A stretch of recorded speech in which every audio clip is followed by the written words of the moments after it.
My mouth is dry from Yeah, my mouth's dry. Big show, let's go. Hey, I just gotta ask, man, where are you other fans? Where's the Nadal fans? Hey. Where's the Federer fans? I mean, I'm not a huge Federer fan, but where are the Federer fans? Well, look, you were just talking about yesterday that all the Serbian fans or all the Djokovic Man, fans, they're loyal fans. They're loyal, man. They show up everywhere. They're like packing stadiums. They need to follow their example. Yeah, that's why it's a blessing. We got some certain. I mean, we're lucky, man. Yeah, I mean, it's incredible to see Novak's big fan base. I guess I was wrong, and I'm gonna admit this in front of you guys. I guess I was wrong when we did that show in the beginning that Nadal and Federer have more fans because That's untrue.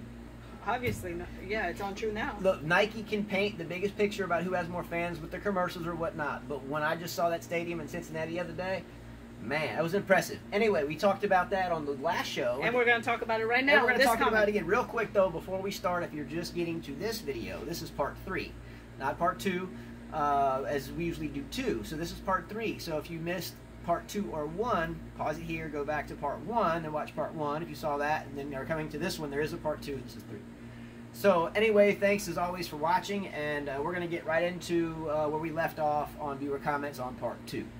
AJ Malfoy says, the Serbian fans there made my heart warm because I'm so used to the American crowds hating Novak. So I thought it would be him against the crowd once again, but he had a lot of support. I loved it. Really bothered Roger. Haha. Wonder what Roger would do if the crowds were against him, the way Novak has had to deal with. Yeah, if I didn't like it, he looked perturbed. He didn't like it at all. As a matter of fact, he was talking back to one of the viewers. You know, yeah, they were cheering on for Nole, and he was saying something to him, and he made a comment also to the umpire. He didn't like it at all.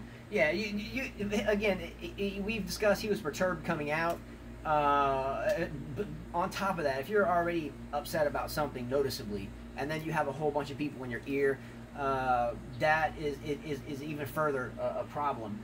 However, if you're fans and solid fans, that's what you do. If you go to a basketball game or a baseball game, the other team gets up to the plate, and your son's playing on a team or your favorite team's playing, you're going to boo the other team when they come up. You're going to try to distract them. I used to do it for baseball. When my son played against another team, I booed them. I got in their face, and yeah, that's what you're supposed to do. What you're supposed to do. Yeah. Anyway, so what I'm getting at is I applaud all the fans there. Great to see that, actually. I applaud all the fans there at that stadium for cheering for Djokovic the way that they did.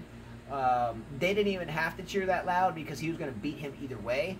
But man, I tell you what, those were some of the best fans I've seen in all of sports in a long time. Yeah, I agree. You know what I mean? Yeah. And they were willing to go to any extent to make sure they at least tried their best to distract somebody. Yeah. Even the ones that were in the top that probably saw Djokovic like this small. Yeah. That's what I call being a fan, and that's why we do this, and that's why we do sports, and that's why sports are a beautiful thing. The competition, the thrill of competition. Hey, when you leave the venue, it's over. I always tell my wife, if we're going to play and I get inside that fence, and once the fence shuts, I don't like you. I'm out. Oh, that's okay with me because I'm the same way. I don't like. But when the fence opens, hey, great match, whatever. Sometimes I'm. Yeah. Sometimes I'm. That's not true. Sometimes I'm walking the car like, get away from me. I won't talk to you no more. I'm out.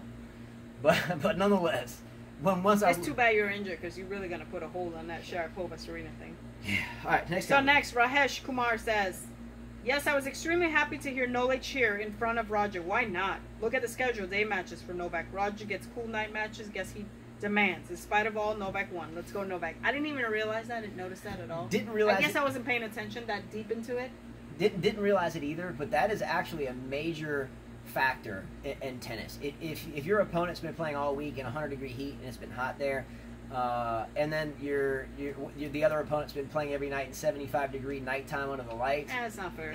It's not fair, and I think that should be regulated too. That's another topic for another day. How do we regulate that? Well, they should have. If the guy gets a night match one day, then the next day they should play during the daytime. That comment? Rajesh, that's a great comment right there. He mentioned the lights, right? Yeah. How did I miss that? I didn't realize that. I missed that, Rajesh. I missed that comment. Missed it totally. That's actually beautifully said. Really beautifully said, because that's very true. If I'm in the desert all day and I'm walking in 100-degree heat, and then I have to go compete against someone that slept the night before in a 65-degree AC house with a Slurpee, then that's wrong. I'm an underdog. It's wrong because they should alternate. One guy gets the nighttime, the next day the other guy should get the nighttime. Great point. How do we regulate that? And that's a Rajesh question. That's a beautiful question, actually. Yeah. Well played. Then Rajesh showed us a video, I guess, of the interview Federer had after the match. Yeah. I watched that, and I thought Federer was graceful, and he said, "Why are you guys making this about me? You should make this about Novak. He won. He did something that no one's ever done." Yeah, and I appreciate that. I did not. They cut the coverage off for that interview, and we didn't see that. So Rajesh, thank you for the video. I was happy to see that. I was unhappy though to see he looked dejected, emotionally withdrawn. He was just like, you know. So again, I followed Federer since almost day one, and it's tough to see sometimes the look of an athlete that may just want one more so he can do a Sampras. Just win one more and then tell everybody I'm done. So he can just finish and then be done. And I think he's going to have a tough time getting there. He and probably should have done that last year. And I think he knows it. He should have done it last year.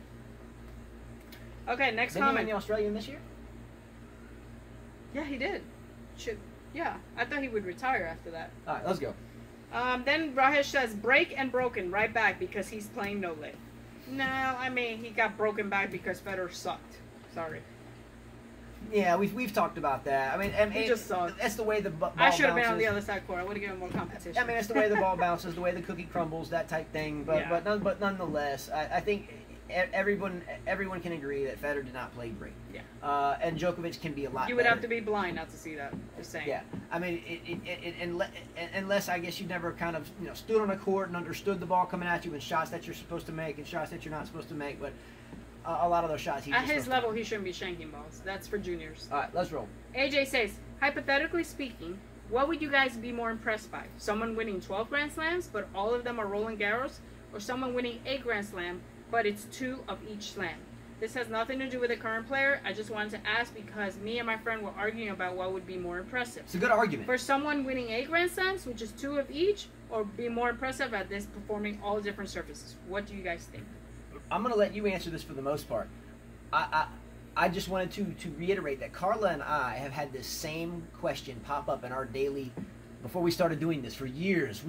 She's a Nadal fan. I'm always like, yeah, but they're all French. And then so we have personally gotten to this argument before.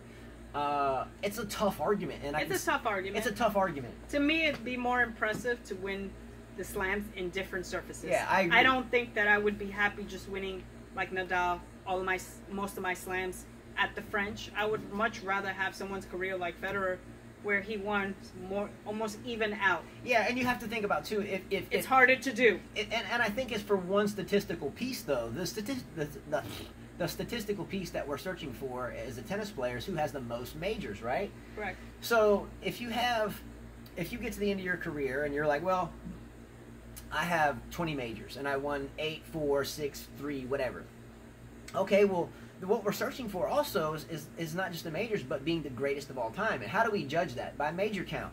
So fast forward 50 years where our kids' are telling their grandkids, Federer won these titles. Can't the Nadal fans in there can't the antagonists of that say, well, Nadal was just the king of clay and not the greatest of all time? Greatest of all time encompasses all surfaces. Agree. All surfaces. All surfaces. Not just one. So, yes. So can it be that the Nadal will ever be the greatest of all time? I don't think because he just no. dominated one surface. No. He won some others, a sprinkling. Yeah, he has like 3 U.S. Opens. One Wimbledon? 2 Wimbledons and 1 Australian. And that's it. No, I would rather have Serena's career, honestly. She's won pretty even on every, Except the French. She's got like 2. 1 or 2 Frenches? Yeah. Or someone like Steffi Graf. She's pretty even on all of them, actually. So, and then Wayne M. Chia says, I support a slam in different majors. However, I would pick the one with the more slams as long as he or she has won all majors, even if it's mixed or more skewed.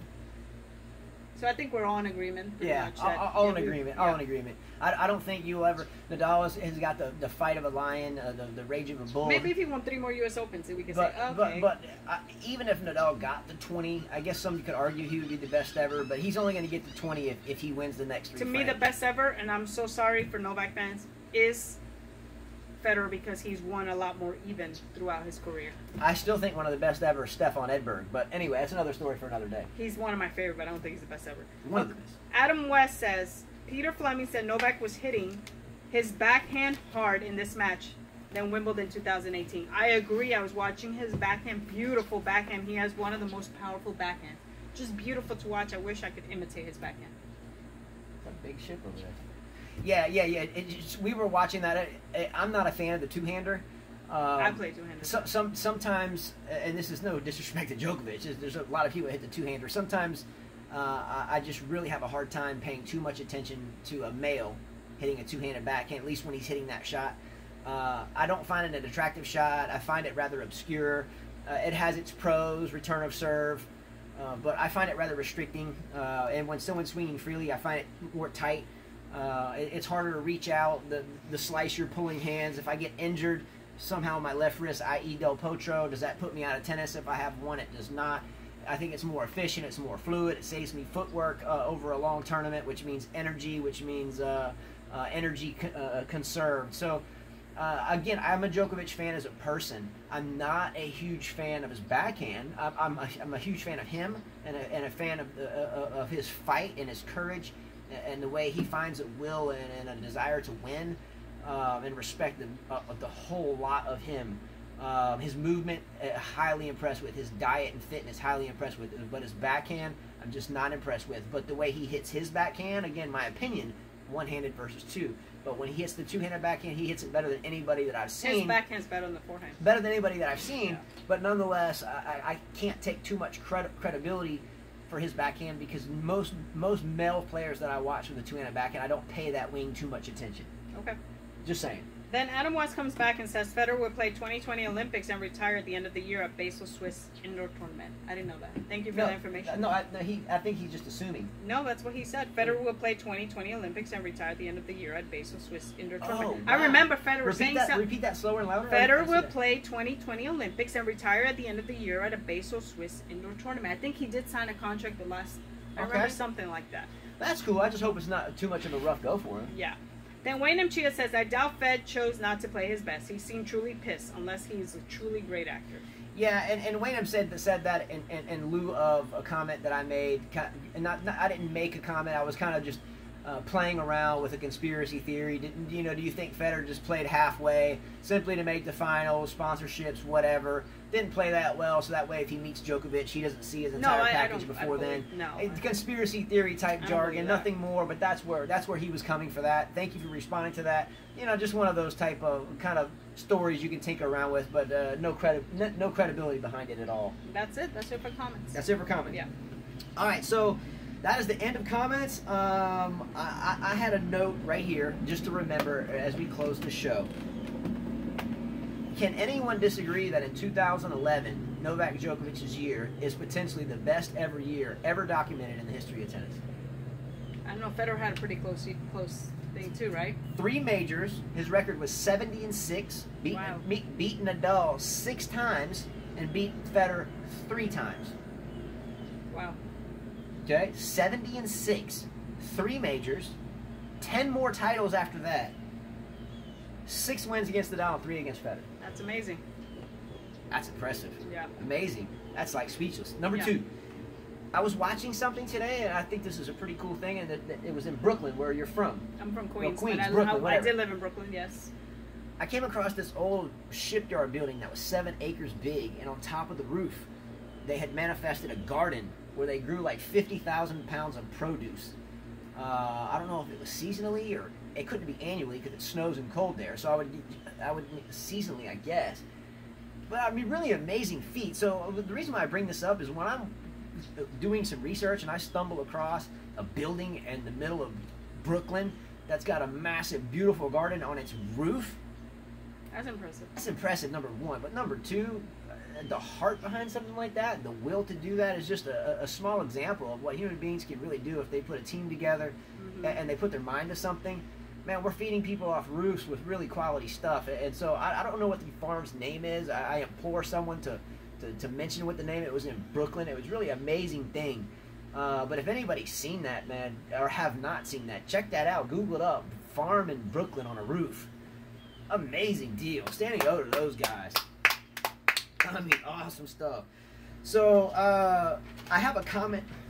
What is it, a wasp? No, just it was finished.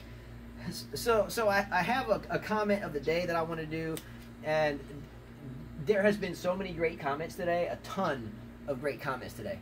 I'm going to give comment of the day, though, to the new guy, Mihailo Popov, simply because there are some cats here that come out with some really huge stuff, and sometimes when I read it, I feel inferior to the minds here.